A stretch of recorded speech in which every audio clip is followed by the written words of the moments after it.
Welcome back to Reation Radio. Up next, we have one that I can't seem to take off the turntable. Pasta Fazoula.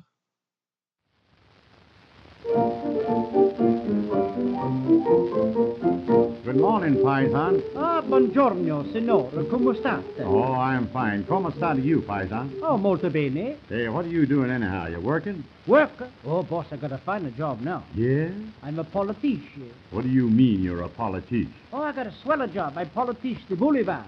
Yeah, paisan. Say, I tell you something. You know where's a restaurant? Why, Joe, what kind do you want? Oh, a nice place. You capiche?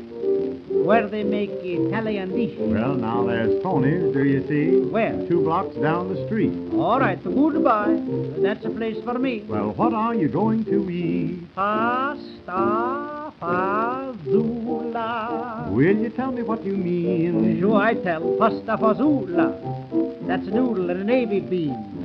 First antipasto. I must order it sometime. And then you must have Italian wine. Pasta fazola. Make a weaker man strong. Pasta fazola. Make you live very long. You wanna be a great big sheik? Yeah. Make the women bite your cheek? Sure. Well, don't be a fool. Eat pasta fazool. He's a very good. He make you feel fine, you know. Now, paisan, want something great? Sure, come on. I'll have a plate. I'll bet you my barber shop. Well, I'll take one bite and then I'll stop. Hey, waiter, come on. Make a hurry up. Don't be so foolish. Well, now, what do you want? You asking me what to eat? Just bring us one big dish. La, la, la, la, la, la, la, la, la. La, la, la, la, la, la, la, la, la, la, la, la, la, la, la, la. Pasta fazool, it's a very good to eat. Say, what makes Babe Ruth hit a home run? And what a Mr. Rockefeller make a lot of money? What makes Jack Dempsey think he can fight? Pasta fazola, 'cause he eats him every night. Well, what makes McCormick sing a high note? And what made Christopher Colombo take a boat? What's make a Mussolini, boss of Italy? And what made Lindbergh fly across the seas? Pasta fazola.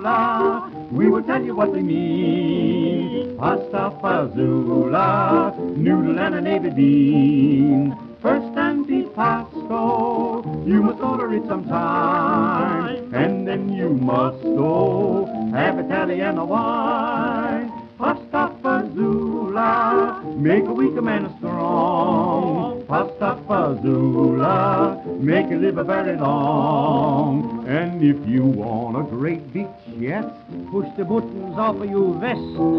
don't be a fool, eat pasta fazool.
loving you, not wisely but too well.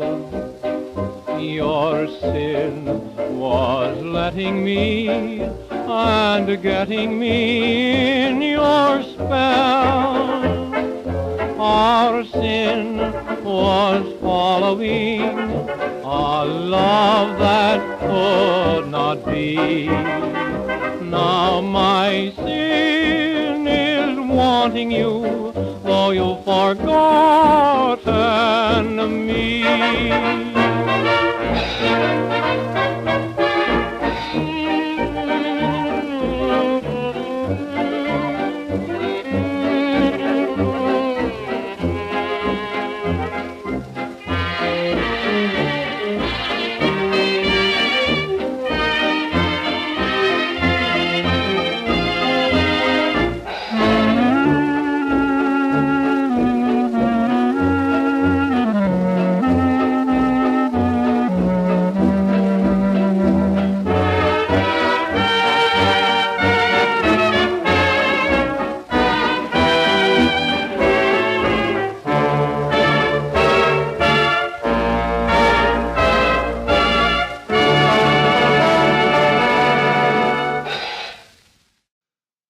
Oh, you just can't beat Ben Stilven.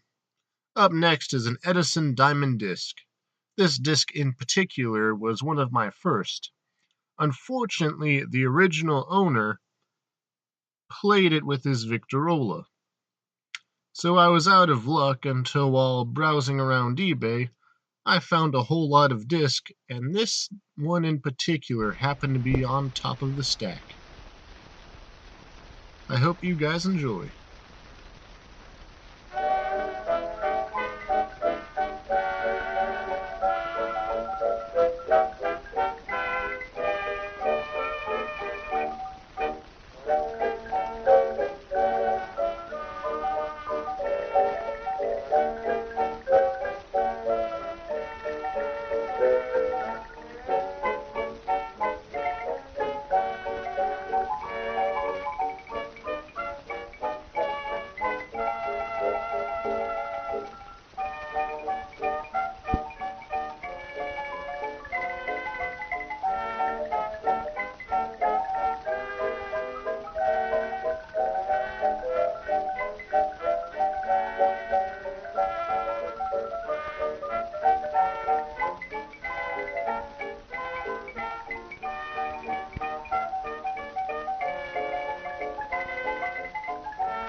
This one here is the theme of my personal YouTube channel, The Manus Man.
Next up, we have some Paul Whiteman.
Muddy water round my feet, muddy water in the street, just God's own shelter down on the delta.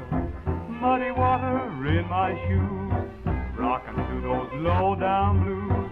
They live in ease and comfort down there, I declare.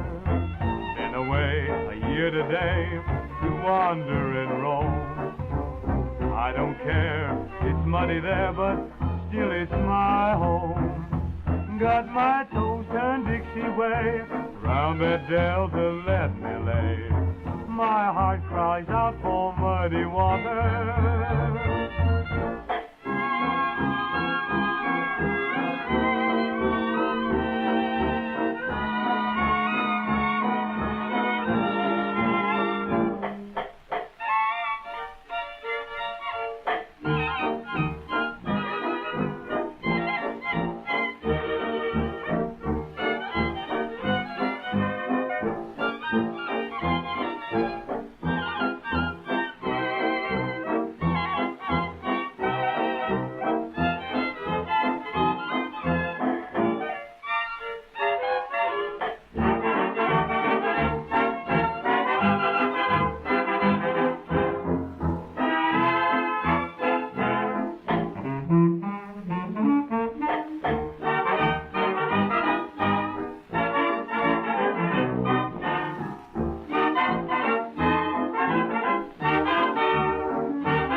This next disc is another case of me finding a mostly unplayable record and then hunting it down. Just a moment more. by Frankie Carly.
Let me caress you for just a moment more.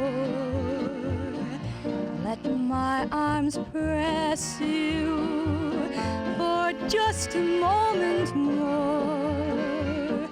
Let's make this heavenly night last till the light of dawn appears.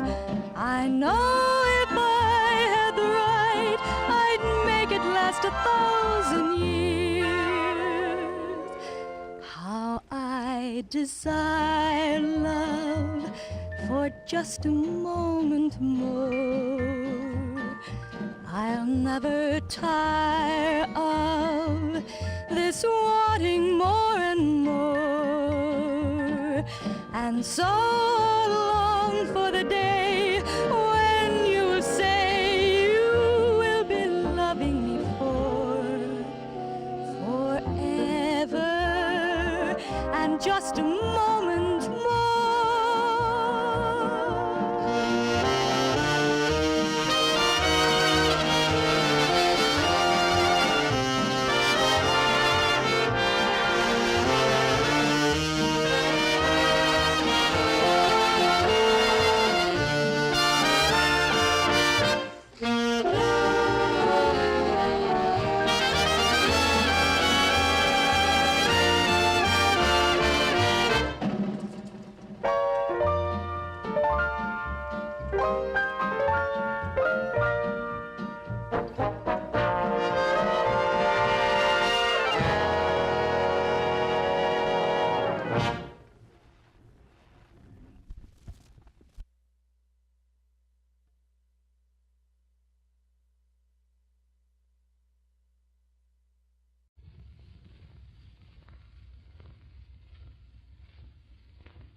I could show the world how to smile.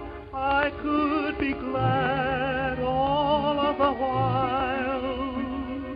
I could change the gray skies to blue if I had you. I could leave the old days behind, leave all my pals, I'd never mind.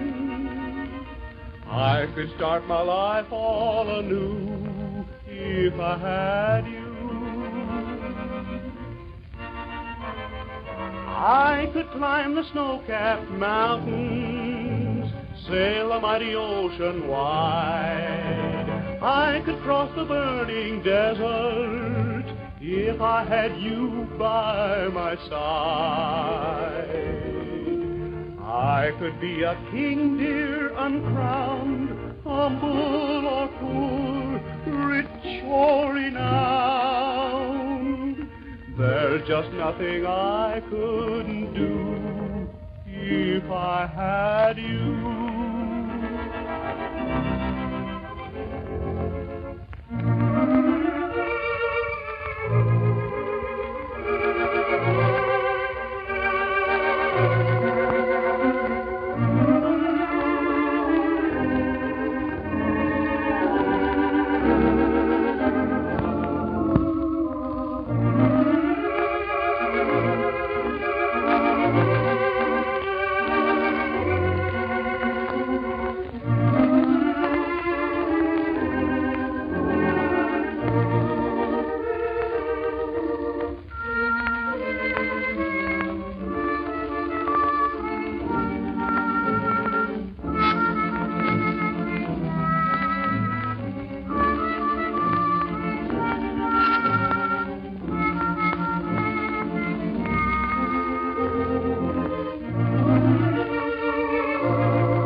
We both flew down from Chicago yesterday afternoon aboard one of the giant new 21-passenger flagships of American Airlines.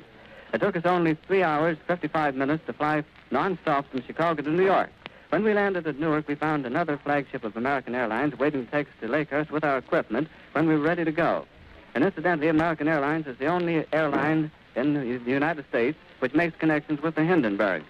The Hindenburg left Frankfurt, Germany, Tuesday evening rather, at 7:30 their time. And for better than 2.5 days, they've been speeding through the skies over miles and miles of water here to America. Now they're coming in to make a landing of the Zeppelin. I'm going to step out here and cover it from the outside. So as I move out, we'll just stand by a second. Well, here it comes, ladies and gentlemen. We're out now outside of the hangar, and what a great sight it is. A thrilling one. It's a marvelous sight. It's coming down out of the sky, pointed directly towards us and toward the mooring mast. The mighty diesel motors just roared, their propellers sighting into the air and throwing it back into a gale-like whirlpool.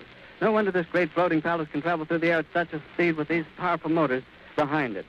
Now, a field that we thought active when we first arrived has turned into a moving mass of cooperative action. The landing crews have rushed to their posts and spots, and orders are being passed along, and last-minute preparations are being completed for the moment we have waited for so long. The ship is riding majestically toward us like some great feather, riding as though it was mighty proud of the place it's playing in the world's aviation. The ship is no doubt bustling with activity, as we can see. Orders are shouted to the crew. The passengers are probably lining the windows, looking down at the field ahead of them, getting their glimpse of the mooring mast. It's practically standing still now. They've dropped ropes out of the nose of the ship, and it's been taken a hold of down on the field by a number of men. It's starting to rain again. The rain had slacked up a little bit.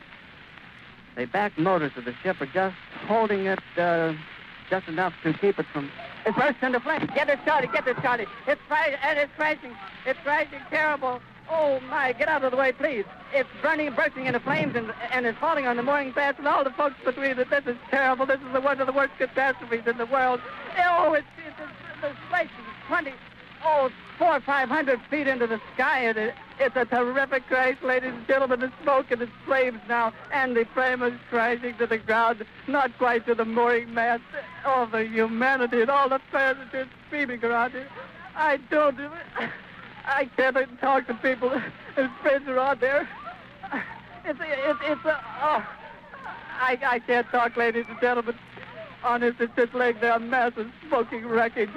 And everybody can't hardly breathe and talk and screaming. Lady, I'm sorry. Honestly, I can hardly breathe. I'm going to step inside where I cannot see it. Charlie, that's terrible. Listen, folks, I'm going to have to stop for a minute because I've lost my voice. This is the worst thing I've ever witnessed. Well, ladies and gentlemen, I'm back again. I've sort of recovered from the terrific explosion and the terrific crash that occurred just as it was being pulled down to the mooring mast. The terrible amount of hydrogen gas in it, just because the tail surface broke into flame first. Then there was a terrific explosion, and that's followed by the burning of the nose and the crashing nose into the ground, and everybody tearing back at breakneck speed to get out from underneath it, because it was over the people at the time it burst into flames. Now, whether it fell on the people who were witnessing it, we do not know. But as it exploded, they rushed back. And now it's smoking a terrific black smoke floating up into the sky. The flames are still leaping maybe 30, 40 feet from the ground, the entire 811 feet length of it. They're frantically calling for ambulances and things. The wires are being humming with activity. And I've lost my breath several times during this exciting moment here. Will you pardon me just a moment? I'm not going to stop talking. I'm just going to swallow several times until I can keep on. I should imagine that the nose is not more than 500 feet or maybe 700 feet from the mooring mast. They have dropped 2 ropes, and whether or not some spark or something set it on fire, we don't know, or whether something pulled loose on the inside of the ship, causing a spark and causing it to explode in the tail surface. But everything crashed to the ground, and there's not a possible chance of anybody being saved.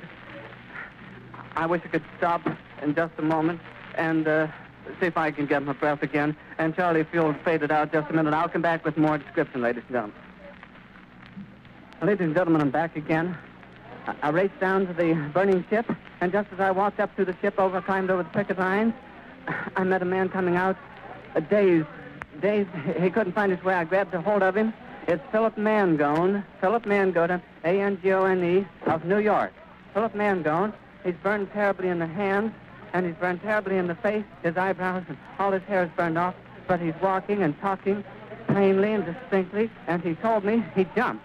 He jumped with other passengers. Now, there's a Mr. Spay. It sounds like Spay. We're not sure of it.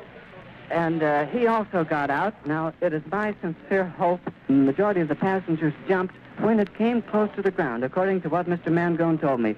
He says, thank God he jumped, and we say thank God for him also.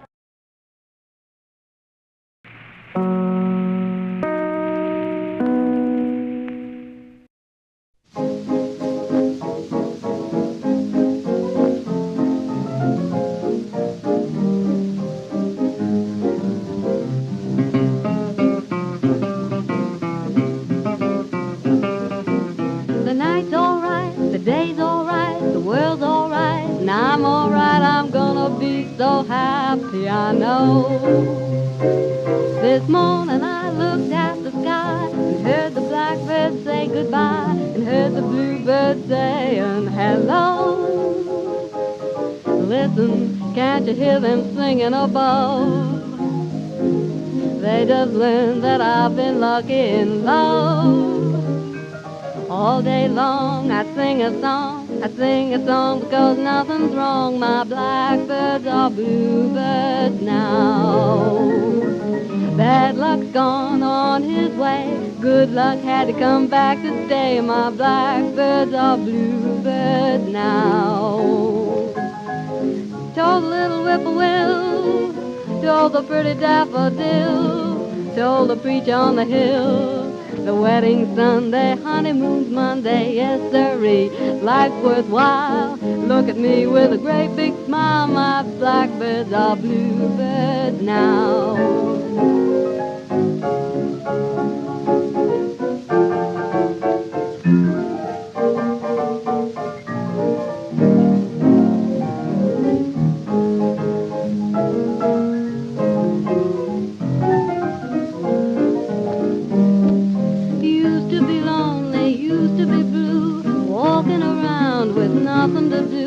Watching and waiting all the day through for someone I could love. Out of a clear sky, bright as the sun, there came a sunbeam second to none. I looked and I knew that that was the one for me to love. Everything turned out so good, any wonder that I'm knocking on wood. I'm as happy as the Lord, no more sitting in the park, no more.